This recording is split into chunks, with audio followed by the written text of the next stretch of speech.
ప్రకాలోకంకి స్వాగతం. శతాబ్దాల క్రితం భారతదేశం యొక్క సంస్కృతి, దాని యొక్క ధర్మము విశ్వవ్యాప్తమై వెలుగులీనుతూ ఉండింది. ప్రపంచమంతా కూడాను హైందవ ధర్మపు ఆనవాళ్లు కనిపిస్తున్నాయి. దక్షిణ అమెరికాకి వెళ్ళినా, అమెరికాకు వెళ్ళినా, ప్రపంచంలోని ఏ ప్రాంతానికి వెళ్ళినా, జపాన్ నుంచి అమెరికా దాకా విశ్వవ్యాప్తమైనటువంటి హైందవ ధర్మపు విజయ చిహ్నాలు కనిపిస్తాయి. అయితే ఒక 1011 సంవత్సరాల బానిస పరిపాలన కారణంగా ఈ దేశం యొక్క ధర్మ వ్యాప్తి ఆగిపోయింది. ఇప్పుడు మళ్ళీ హైందవం తన యొక్క ప్రగాఢమైనటువంటి శక్తిని, తన యొక్క బలీయమైనటువంటి పరాక్రమాన్ని ప్రదర్శిస్తూ మళ్ళీ విశ్వవ్యాప్తమవుతోంది.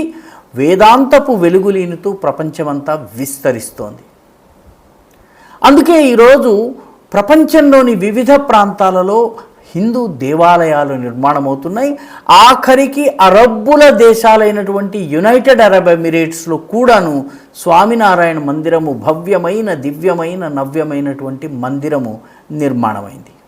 ఇప్పుడు ఇదే ప్రక్రియలో తాజాగా కాకేషస్ దేశమైనటువంటి ఈస్టోనియాలో, యూరప్ దేశం ఇది, ఈ యూరప్ దేశమైనటువంటి ఈస్టోనియాలో ఒక హిందూ ధర్మపు చిహ్నము, ఒక అద్భుతమైనటువంటి మందిరాన్ని అక్కడ స్థానికులు నిర్మాణం చేశారు. ఈ మందిరానికి ప్రభుత్వాల సహకారం తీసుకోవడమో, లేకపోతే ప్రపంచవ్యాప్తంగా ఉన్నటువంటి ధార్మిక సంస్థల సహకారం తీసుకోవడమో కాకుండా స్థానికంగా ఈస్టోనియాలో ఉన్నటువంటి హిందూ సమాజం, అంటే యూరోపియన్లు ఎవరైతే హిందూ ధర్మాన్ని పాటిస్తున్నారో, ఇస్కాన్ ద్వారా మిగతా అనేక సంస్థల ద్వారా పాటిస్తున్నటువంటి వాళ్ళు తమకంటూ ఒక భవ్యమైనటువంటి మందిరాన్ని నిర్మాణం చేసుకున్నారు. ఈ మందిర ప్రారంభము జూన్ 10వ తారీఖున జరిగింది. జూన్ 4వ తారీఖు నుంచి జూన్ 10వ తారీఖు వరకు అనేక హోమాలు, క్రతువులు, యజ్ఞాలు స్థానిక ఈస్టోనియన్ హిందువులు నిర్వహించారు.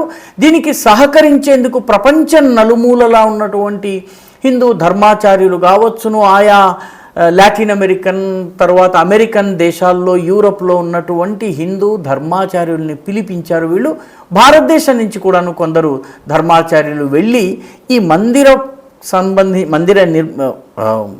ప్రతిష్టకు సంబంధించి, దేవతల ప్రతిష్టకు సంబంధించినటువంటి పూజా కార్యక్రమాలు, హోమాలు, యజ్ఞాలు నిర్వహించి వచ్చారు. దీనిని ప్రారంభించినటువంటి ఈ శివ మందిరం, ఇది శివుడితో పాటు కార్తికేయుడు, మిగతా అనేక దేవతలతోటి ఈ మందిరం నిర్మాణమైంది. ఈ మందిరాన్ని ప్రారంభించింది ఈస్టోనియాకి చెందినటువంటి ఇంగువార్ విలిడో. ఈయనకు ఆచార్య ఈశ్వరానంద అనేటటువంటి పేరు కూడా ఉంది.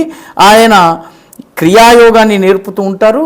లిలౌరో అనేటటువంటి పట్టణం ఉంది. ఇది రాజధాని అయినటువంటి టాలిన్కి చాలా దగ్గరలో ఉంటుంది.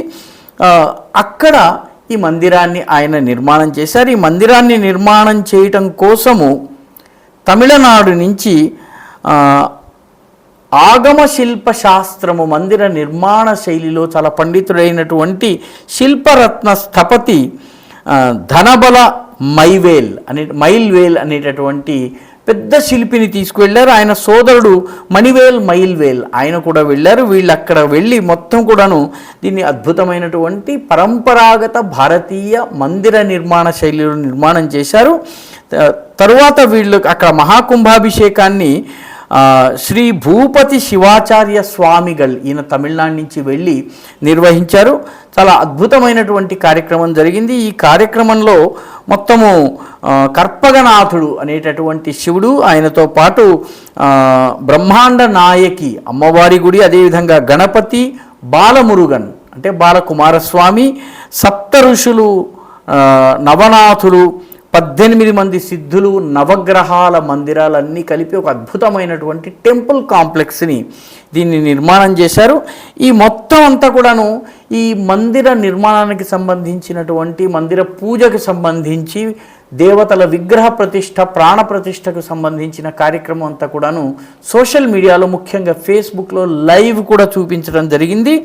భారతదేశానికి చెందినటువంటి రాయబారి, ఈస్టోనియాలో ఉన్నటువంటి రాయబారి, ఆయన పేరు అజనీష్ కుమార్, అదేవిధంగా శివ యూరప్ ఫోరం డైరెక్టర్ అయినటువంటి స్వామి భైరవానంద సరస్వతి, ఆ తర్వాత టెంపుల్ ఈ మందిరం యొక్క ప్రతిష్టాత అయినటువంటి స్వామి ఈశ్వరానంద, ఆయనతో పాటు టిబెటన్ యంత్రయోగ బోధకుడైనటువంటి మాజా జెల్మిన్, వీళ్ళందరూ పాల్గొన్నారు. ఇంకా విశేషం ఏంటంటే, మన దేశంలో ఉన్నటువంటి క్రైస్తవులు నేర్చుకోవలసినటువంటి విషయము, హిందూ మందిరం అనగానే అదేదో ద్వేషిస్తూ వ్యవహరించేటటువంటి ఇతర మతస్థులు చేస్తూ ఉంటారు. ఈ మందిర ప్రాణ ప్రతిష్ఠ కార్యక్రమంలో పాల్గొన్నటువంటి ముఖ్య అతిథుల్లో ఈస్టోనియన్ ఇవాంజలికల్ లూథరన్ చర్చికి సంబంధించినటువంటి అన్నికా లాట్స్ అనేటటువంటి వ్యక్తి కూడా పాల్గొన్నారు. ఆయన పెద్ద మతాచార్యుడు, స్థానికంగా చాలా గౌరవం ఉన్నటువంటి, చాలా మర్యాద మన్నన పొందేటటువంటి వ్యక్తి, మత పెద్ద, ఈస్టోనియాలో ఉన్నటువంటి క్రైస్తవానికి ఒక రకమైనటువంటి అధిపతి. ఆయన కూడా ఈ కార్యక్రమంలో పాల్గొని హిందూ మందిర నిర్మాణాన్ని ప్రస్తుతించారు, ప్రశంసించారు, అందులో పాల్గొన్నారు. తమాషా ఏంటంటే, ఈ మొత్తము కార్యక్రమం కూడా ఈస్టోనియన్ హిందువులే డబ్బులు పోగు చేసుకుని తమ యొక్క వనరులతోటి, తమ యొక్క సామర్థ్యం మేరకు 3000 చదరపు మీటర్ల భూమిలో ఒక అద్భుతమైనటువంటి మందిరాన్ని నిర్మాణం చేసుకున్నారు. యూరోప్లోని అనేక ప్రాంతాల్లో 150కి పైగా ఇలాంటి మందిరాలు అక్కడి స్థానిక ప్రజలు తమ యొక్క వనరులతో, తమ యొక్క పరిశ్రమతో, తమ యొక్క భాగస్వామ్యంతో నిర్మించుకున్నారు. వేరే ఎక్కడి నుంచో డబ్బులు పంపించి నిర్మాణం ఏ రకంగానైతే మన దేశంలో ఇతర మతాలకు చెందిన వాళ్ళు విదేశీ నిధులతో ఏ రకంగా పనిచేస్తారో అలా కాకుండా స్థానికులే దీన్ని నిర్మాణం చేసుకున్నారు. ఈస్టోనియన్ లాంగ్వేజ్లో మరొక ప్రత్యేకత కూడా ఉంది. ఈస్టోనియా, లిథువేనియా, లాట్వియా, ఈ 3 దేశాలు ఏవైతే ఉన్నాయో, ఈ 3 దేశాల్లో ఉన్నటువంటి స్థానిక భాషలో సంస్కృత పదాలు చాలా ఉంటాయి. ఒక వ్యక్తి సంస్కృతంలో మాట్లాడుతున్నట్టయితే ఈస్టోనియన్ ప్రజలు, అదేవిధంగా లిథువేనియన్ ప్రజలు చాలా సులువుగా అర్థం చేసుకోగలరు. లాట్వియన్లు, లిథువేనియన్లు, ఈస్టోనియన్లు కనుక మాట్లాడుతుంటే సంస్కృత పండితుడు కూడా కొంత ప్రయత్నం చేస్తే వాటి ఉచ్చారణలో ఉన్నటువంటి ప్రత్యేకతల్ని కనుక అర్థం చేసుకున్నట్టయితే ఆయన కూడా అర్థం చేసుకోవడానికి వీలుంటుంది. ఎందుకంటే సంస్కృత మూలంతో చాలా దగ్గరగా ఉన్నటువంటి భాషలో అనేక కామన్ వర్డ్స్ ఉన్నటువంటి భాష ఇది. ఈ మొత్తానికి ఈస్టోనియాలో, యూరోప్లోని ఈస్టోనియాలో నిర్మాణమైనటువంటి ఈ కర్పగా నాయకుడి యొక్క మందిరం ఏదైతే ఉందో, శివ మందిరము, దాని చుట్టూ ఏర్పడ్డటువంటి మిగతా మందిరాలు మొత్తం యూరోప్లో ఉన్నటువంటి హిందూ ధార్మిక విజయ వైజయంతికి తోడ్పడతాయనటంలో ఎటువంటి సందేహం లేదు. ఇది ఒక అద్భుతమైనటువంటి పరిణామము. కేవలము స్థానిక హిందూ జనాభా యొక్క భాగస్వామ్యంతో, పరిశ్రమతో ఈ మందిర నిర్మాణం కావడము, ఇది యూరోప్లో పెరుగుతున్నటువంటి హిందూ ధర్మపు ప్రభావానికి నిదర్శనం.